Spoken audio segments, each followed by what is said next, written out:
નમસ્કાર, હું છું ડૉક્ટર જ્વેલ બસરા, કાર્યકારી અધ્યક્ષ મધ્ય ઝોન. આજે આમ આદમી પાર્ટીના માટે ખૂબ સારો દિવસ કહેવાય, કેમ કે ભાજપની 30 વર્ષની ગુલામી કરીને આજે હકીકતમાં પ્રાંજલભાઈ દેસાઈ જે છે એ ભાજપમાંથી આમ આદમી પાર્ટીમાં જોડાય છે. તો હું પ્રાંજલભાઈ દેસાઈનું હાર્દિક સ્વાગત કરું છું, કેમ કે એને 30 વર્ષ ભાજપમાં કામ કર્યું છે અને ભાજપની ગુલામી જે કરી છે અને એ ગુલામીમાંથી આજે પીછો છોડાવીને આમ આદમી પાર્ટીમાં આવે છે.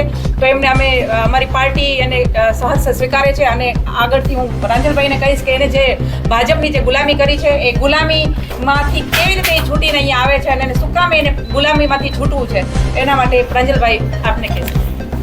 નમસ્કાર મીડિયા મિત્રો. અહીં વચ્ચે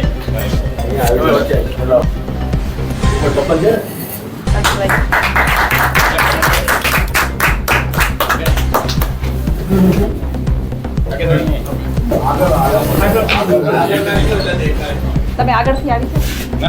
ચાલજો, આપનું ખૂબ ખૂબ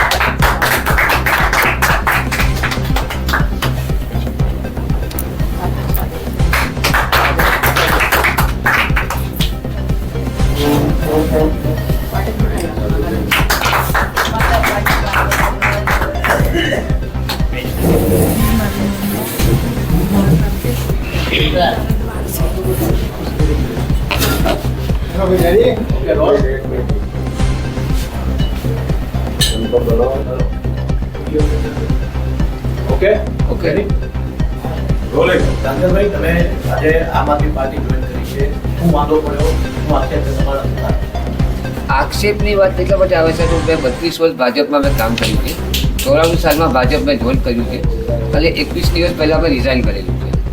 ભાજપ છોડવાનું મુખ્ય કારણ અમારી સોસાયટીનું રીડેવલપમેન્ટની પ્રક્રિયામાં ધારાસભ્ય અને કોર્પોરેટર મિલીભગતને કારણે સોસાયટીની જે ગેરકાયદેસર દુકાનો જે છે એને મ્યુનિસિપાલિટી કે ધારાસભ્ય તોડતી નથી. અસંખ્ય વખત રજૂઆત કરવા છતાં પણ ધારાસભ્ય કે કોર્પોરેટરનો સપોર્ટ મળતો નથી. સોસાયટીના સિટી કોર્પોરેટર છે, ઇમ્પેક્ટ ફી ગેરકાનૂની ઇમ્પેક્ટ ફી નાબૂદ થઈ ગઈ. સોસાયટીના 400 માણસના જીવ જોખમમાં છે. સોસાયટીના ત્યારે સોસાયટી અને લોકો એમ કે વિકાસ સબકા સાથ, સબકા વિકાસ, સબકા વિશ્વાસ. પણ અહીંયા અત્યારે એવું ચાલી રહ્યું છે, અત્યારે ખાલી મેરા સાથ ઓર મેરા ફેમિલી કા વિકાસ, બીજા કોઈનો વિકાસની વાત ચાલતી નથી. સોસાયટી અમારી આખી ડેવલપમેન્ટ પ્રોસેસ અટકી ગઈ હતી. એને કારણે અમે લોકોએ ઘણી વખત રજૂઆત કરી, ધારાસભ્યશ્રીને, કોર્પોરેટર સાહેબોને, મ્યુનિસિપાલિટીમાં રજૂઆત કરી, માનનીય ગૃહમંત્રી અમિતભાઈ શાહને બી રજૂઆત કરેલી છે, ભૂપેન્દ્રભાઈ પટેલને કાગળ લખેલા છે. બધાને એટલું છે કોઈ જાતનો રિસ્પોન્સ ભાજપ નથી મળતો નથી. હવે મારા જેવા કાર્યકર કે જે 32 વર્ષથી ભાજપમાં જોડાયેલા છે, જે 10 વર્ષ સુધી ખજાનચીની પોસ્ટ સર્કિટમાં હતી, 22 ઇલેક્શન મેં શક્તિ કેન્દ્ર ઇન્ચાર્જ ચંદ્રમૌલી સ્કૂલમાં મેં કર્યું છે. એટલે 94 સાલમાં મેં ભાજપ જોઈન કર્યું. અમારા જેવા માણસ, સામાન્ય માણસ જે ભાજપ સાથે આટલા વર્ષ જોડાયેલા છે, ખંતથી કામ કર્યું છે. 32 વર્ષમાં કોઈ જાતની અપેક્ષા રાખી નથી, પોસ્ટની કે નથી કોઈ હોદ્દાની. કોઈ ભાજપે જે હોદ્દો આપ્યો તો ભૂતકાળમાં એ સ્વીકાર્યો નથી, મનથી કામ કર્યું છે. તો અમારા લોકોનું સામાન્ય માણસ, આખી સોસાયટી 500 સોસાયટી સભ્યો છે, એ લોકોના જીવ એટલા જોખમમાં છે.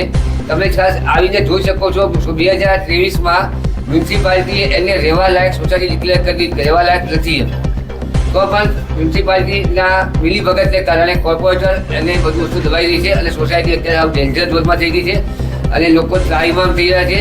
ઓવરબ્રિજના કામને કારણે ત્યાં રોજ ટ્રાફિક જામ થઈ જાય છે. સાંજના 5 થી સાંજે 8 સુધી વસ્તાપો ક્રોસિંગ પાસેથી ટ્રાફિક એટલો જામ થઈ જાય છે કે લોકો પબ્લિક સામાન્ય પબ્લિક ત્રાહિમામ થઈ જાય છે. સેમ વસ્તુ સવારે 9 થી 11માં થાય છે, પણ કોઈ જાતનો સરકાર નહીં ટ્રાફિક પર આપતી નથી તો મ્યુનિસિપાલિટી આપતી. તમને આમ આદમી પાર્ટી કોઈ ટિકિટની ઓફર કરી છે 2025 કોર્પોરેશનમાં, જાણે કે બધી રોજ પછી તમે આપમાં જોડાયા? નહીં સર, 2000 હું ભાજપમાં જોઈન થયો 1994માં જોઈન થયો હતો. 2002 થી 2008 સુધી વિજલપુર વિધાનસભા યુવા મોરચામાં હતો. પછી અમારી જે ગ્રહ છે એ લોકો રિસફલિંગમાં જોધપુરમાં ગયો. જોધપુરમાં સામાજ કારોબારીમાં સામાજ સભ્ય થઈ ગયો અને 2012 થી 2024 સુધી હું સર્કિટ વોર્ડમાં ખજાનચીની પોસ્ટ પર. તમને આમ આદમી ઓફર કરી છે, ટિકિટની ઓફર કરી છે? મને આમ આદમી પાર્ટીએ કોઈ ટિકિટ ઓફર કરી નથી અને હું ટિકિટ માટે કોઈ લડ્યો નથી. આમ આદમી પાર્ટીએ જ્યારે અમારી સોસાયટીમાં જ્યારે કોર્પોરેટરના ફ્રેન્ડ સર્કલવાળા લોકો જે બોલ ફાડી નાખ્યું હતું અને અમે જ્યારે આનંદનગર પોલીસ સ્ટેશનમાં 40 જણા જ્યારે અમે ફરિયાદ કરવા ગયા હતા તો અમારી ફરિયાદ લેવામાં નહોતી આવી, દબાવવામાં આવી ધારાસભ્ય કોર્પોરેટર શ્રીના પ્રભાવને કારણે. ત્યારે અમને આમ આદમી પાર્ટીના સભ્યોએ મદદ કરી હતી અને અમારી રજૂઆત પોલીસ સુધી પહોંચાડી. જ્યાં પોલીસ અમારા 3 કલાક આ બધા વડીલો 45 થી 50 જણા જે આનંદનગર પોલીસ ઊભા હતા, અમારી રજૂઆત લેવાય પોલીસ તૈયાર નહોતી. ત્યારે અમને આ અમારી પાસે સપોર્ટ કર્યો અને અમારી રજૂઆત પોલીસે સ્વીકારી. એ કારણે અમે આમ આદમી પાર્ટી આભારી છે એટલે કારણે આ વાતને બંધ કરી. કોની મિલીભગત કોર્પોરેશનના કયા અધિકારીઓ ભાજપમાંથી કયા નેતાઓ કે જે ગેરકાયદેસર બાંધકામને પ્રોત્સાહન આપે છે? કોર્પોરેશનના એસ્ટેટ વિભાગના અધિકારી, કોર્પોરેશનના કાર્યચાર સર્કિટ બોર્ડના સિટિંગ કોર્પોરેટર લીડ દબાવ હેઠળ આવી રહ્યા છે.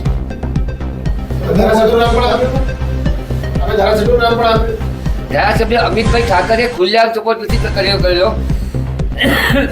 ધારાસભ્યએ અમને સપોર્ટ કરી વખત મળવા બી આવ્યા હતા, મારા ઘરે મળવા ધારાસભ્ય ખુદ આવ્યા હતા, પણ એ એટલું પ્રેશરથી જે કહી ન શકતા કે ધારાસભ્યને કહેવું જોઈએ કોર્પોરેટર એકાતા એ વસ્તુ ગેરકાનૂની છે તો આ વસ્તુને ખોટો પ્રોત્સાહન આપી રહ્યો છે, એટલું પ્રેશરથી કહી નથી રહ્યા. એટલે કોર્પોરેટરના ભાઈની છે, 3 જગ્યા હતી, જગ્યા સોસાયટીની છે, સોસાયટીની જગ્યામાં ગેરકાનૂની દુકાન ઉતારી છે. કોર્પોરેટરના ભાઈની છે, તારા ભાઈની છે. ભાજપમાં અત્યારે જે ભૂતકાળનું ભાજપને જ્યારે જોઈન કર્યું, જે વિચારધારા મેં જોઈન કરી હતી એ વિચારધારાને અત્યારે ભાજપે સાવ કરી મૂકી છે. અત્યારે ભાજપમાં સંગઠન નામની ચીજ રહી નથી. ભાજપમાં અત્યારે લોકલ લેવલે સર્કિટ બોર્ડની વાત કરું, વિજયપુર બોર્ડની વાત કરું કે જોધપુર બોર્ડની વાત કરું, વિધાનસભા આવે 3 બોર્ડની વાત કરું, એ 3 બોર્ડમાં સગાવાદ ચાલ્યો છે કે તે જ્ઞાતિવાદ ચાલ્યો છે, જ્ઞાતિ બતાવી છે. જે ભાજપનું મૂળ પ્રકાર નથી, ભાજપ કોઈ જ્ઞાતિવાદી રાજકારણ કરતું નહોતું ઉપર લેવલે, અત્યારે ભાજપમાં ખાલી જ્ઞાતિવાદી રાજકારણ ચાલી રહ્યું છે અને મારા ઓળખીતા મારા સગાવાલાને આગળ લાવવા લોકો પ્રયત્ન કર્યા. ત્યાં ગમે પોસ્ટ પર બેઠા લોકો હોય. વિજલપુર વિધાનસભામાં કયા એવા મુદ્દા છે કે જે વિજલપુરમાં તકલીફ કરતા હોય આમ આદમી? વિજયપુરમાં મુદ્દાઓની હારમાળા કરશો તો સર એટલી બધી સર છે. ગંદકી, સૌથી મોટો ગંદકી. લોકો સ્વચ્છ ભારત અભિયાન નામે ફોટા પડાવવા માટે સ્વચ્છ રોડ જ્યાં થયો હોય ત્યાં ફોટા લઈને બધા કોર્પોરેટરની માની લોકો નીકળી જાય છે. ઓરિજિનલ ગંદકી જોવી હોય તો અમારી સોસાયટીમાં અહીં જોઈ જાઓ, જે કોર્પોરેટ સોસાયટી છે, as well as Anandnagar society જે છે, તમે ગમે ત્યાં જાજોમાં તમને ઓછામાં ઓછો 500 ગ્રામથી 2 કિલો કચરો તમને ગમે ત્યાં મળી હશે. એટલે કે જ્યાં ભાજપના સર્કિટ બોર્ડના મહામંત્રી ખુદ રહે છે, રાજુભાઈ શુક્લા, આવી તમે કોઈ બી સોસાયટીમાં જોશો તો કચરો એક તો મોટી સમસ્યા. બીજી ભાજપ સર્કિટ બોર્ડ કે વિજયપુર વિધાનસભામાં વરસાદી પાણીના સમસ્યા લોકો છેલ્લા કેટલા વર્ષોથી થયો છે ઇલેક્શન. તમે શ્રીનગર બાજુ જશો કે તમે 100 ફૂટના રોડ પર તમે સકિંગ બાદ જશો, તમને 24 કલાક વરસાદ જ્યારે 1 ઇંચ વરસાદ પડે તમને એમ લાગશે તમે તળાવમાં ડૂબી રહ્યા છો. ઓકે.